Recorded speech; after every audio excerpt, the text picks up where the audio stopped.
कई दिनों तक मगध में रुकने के बाद गौतम बुद्ध मगध की राजधानी से प्रस्थान कर रहे थे। जब इस बात का पता सभी को चला तो वहाँ के राजा और बड़े बड़े सेठ सभी गौतम बुद्ध के पास आए। वह सभी लोग बुद्ध के लिए बड़े बड़े उपहार भेंट करने के लिए लाए।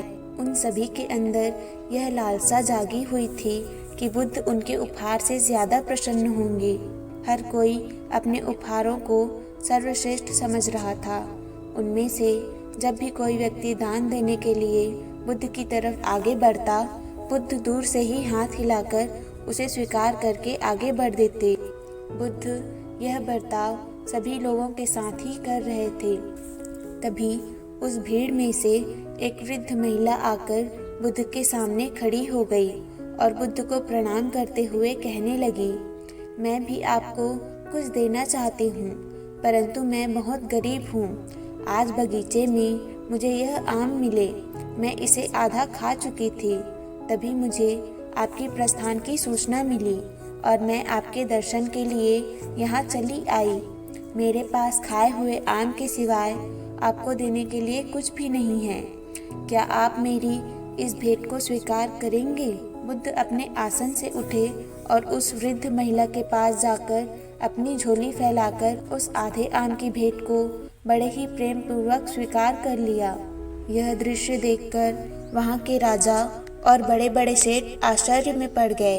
वहाँ के राजा महाराज बिंदुसार से नहीं रहा गया और वह बुद्ध से कहने लगे, भगवान, एक से एक महंगे और बहुमूल्य उपहार तो केवल आपने अपने हाथ हिलाकर ही स्वीकार कर लिए, परंतु इस वृद्धा के जूठे आम में आपको ऐसी क्या विशेषता दिखी जो आपको अपना आसन छोड़ना पड़ा? बुद्ध मुस्कुराए और महाराज बिंदुसार को समझाते हुए कहने लगे, इस वृद्धा ने मुझे अपने जीवन की समस्त पूंजी दे दी। आप लोगों ने मुझे जो भी उपहार दिया वह तो आपकी संपत्ति में से छोटा सा अंश मात्र था। आपने दान तो दिया, लेकिन दान देने का अहंकार अभी भी आपके अंदर से गया नहीं। इस वृद्धा ने मेरे प्रति अपने प्रेम और श्रद्धा को दिखाते हुए अपना सब कुछ मुझ पर समर्पित कर दिया, फिर भी इसके मुंह पर असीम शांति और करुणा है। फिर बुद्ध राजा बिंदुसार को बताने लगे, सच्चे मन से दिया हुआ दान ही सच्चा दान होता है।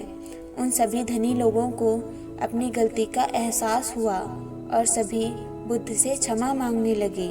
दोस्तों, इस कहानी से हमें यह सीख मिलती है कि सच्चे मन से किया गया दान ही सबसे बड़ा दान होता है।